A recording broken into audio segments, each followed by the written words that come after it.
My name is Maurice Charles, and I want to talk about Bob Crimo, Jayland Walker, uh, Illinois, Akron, uh, Benjamin Franklin Parkway, uh, and essentially how ideology or political ideology, I feel, has been manufactured by institutional anti blackness. And we more or less are wage slaves to kind of pay for the Democrats or liberals to do nothing and allow conservative ideals uh, to manufacture consent for our rights to be taken away, if not ever be acknowledged in the ideology of equality or equity or citizenship. Um, I know that's a ranty beginning. Um, so, what's alarming, the most alarming in the case or parable in between Jayland Walker in addition to Bob Crimo is the status through which they were apprehended. If you don't know many of the details, I'll give a few to the best of my recollection. Jayland was supposed to be pulled over for a traffic stop. Um, they the police said that he shot or fired at them once, but that is being disputed by the family. He had a firearm on him, no police record. He left the firearm in the car, so he was unarmed. When his back was turned, the police said that they felt threatened, that he turned around as though he was about to shoot them. And at that point, they had fired roughly 90 shots, in which 60 have hit. Um, the parable is for Bob Crimo. He had planned it for weeks. One of the guns they had is an AR-15.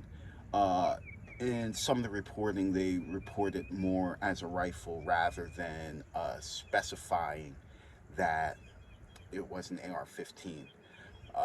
Jayland had a pistol or a handgun. Um, he dressed in women's clothing, which there's nothing wrong with how one wishes to express themselves.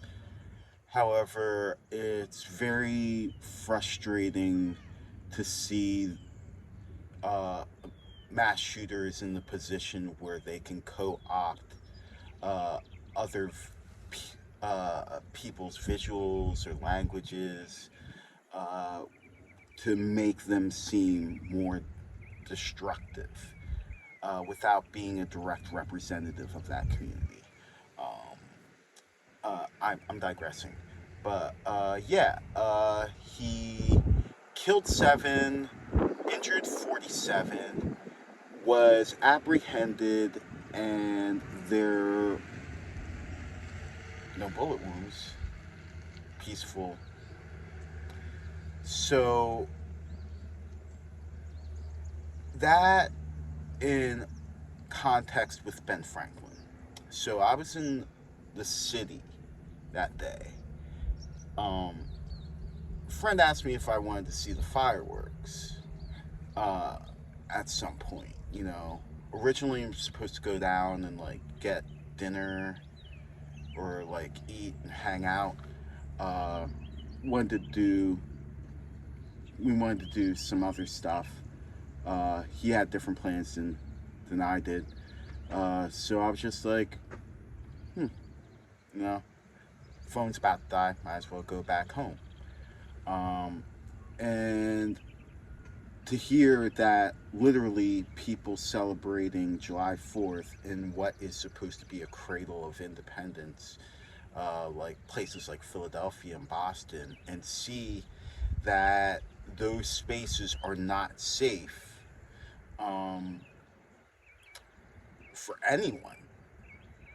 Uh, and acknowledging in the police side of things that 98% of deaths caused by police are not prosecuted.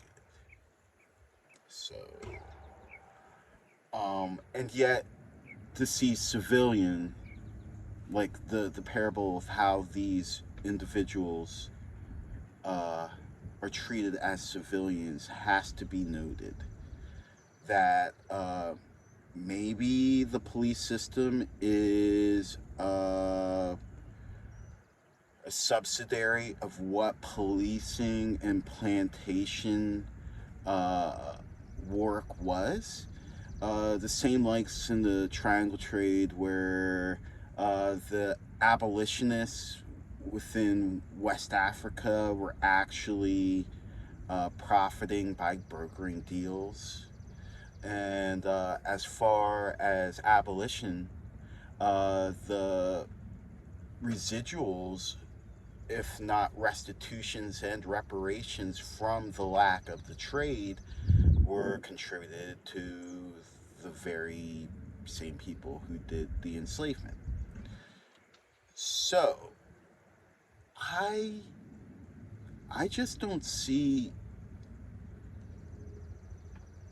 how how any of that history isn't relative to America, how it's not viewed as culture, and how we change the language of culture like woke culture. Like woke is supposed to be, uh, oh, you know about uh, social justice and this and that, but it's like, yeah, if you knew the truth. Um, it's not necessarily that people want to live their lives in social justice. It is that we are in a system where we have to fight for equality our whole life without any guarantee that the foundations for life, liberty, and the pursuit of happiness will be provided for us, nor that it was ever supposed to be equal with the law on the books.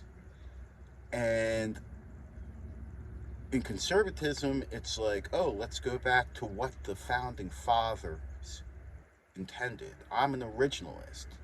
So it's like denying evolution or changing or saying that time doesn't change things, so nothing needs to change.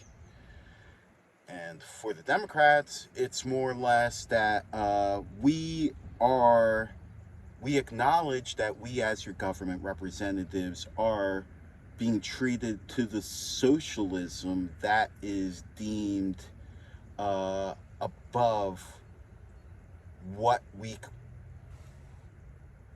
uh, we want to be the middle. So the Overton window, as far as political ideology, um, is more or less dictated by the plutocracy that is the representative government if they don't represent the way that their constituents look like.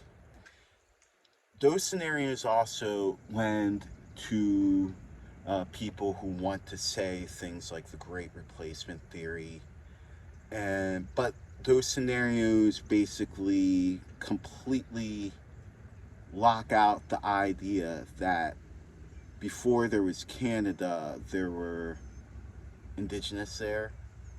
Before we called it Mexico, they were indigenous to what we would call North America. The same thing with California, um, Texas,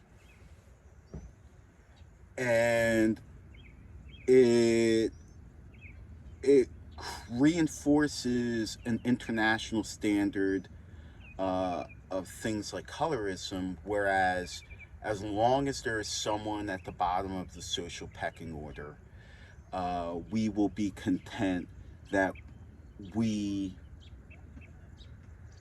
feel like a protected minority.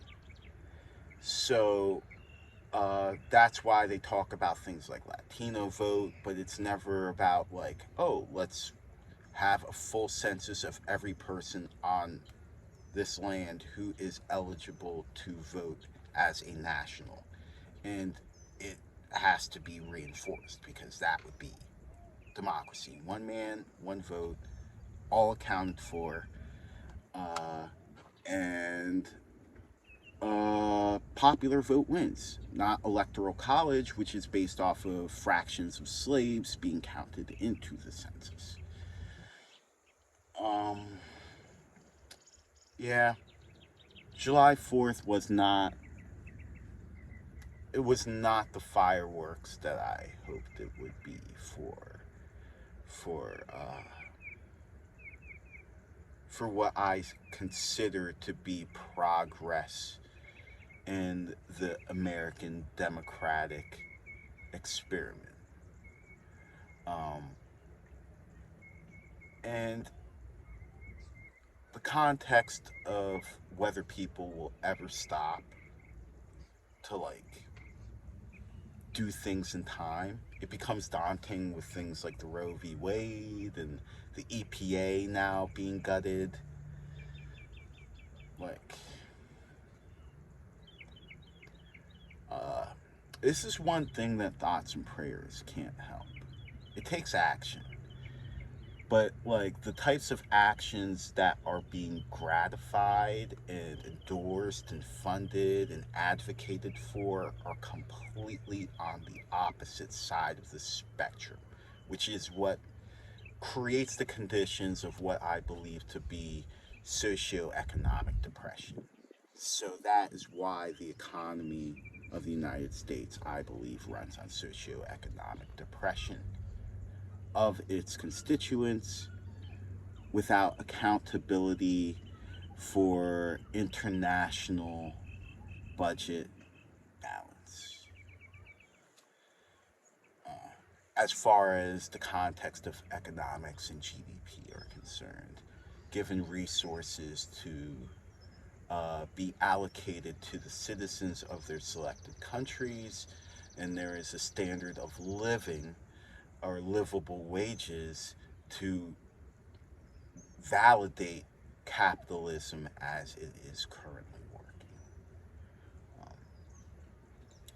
but things like the people owning infrastructures in their governments to cut the costs of things like utilities, water, electric, radio, um, transportation, agriculture, healthcare. Those become a backseat because overall people don't can't feel like they can't trust one another to advocate for one another where they show they need help. And in American exceptionalism, we are taught that we are responsible for our own individualism and not for the upliftment of ourselves, despite the patriotism being found in military uh, group cohesion, uh, which is overseas rather than for protecting home or homeland security. It's all ironic. Hope all's well. Um, Not trying to be doom or gloom, just trying to spit thoughts. All right, peace.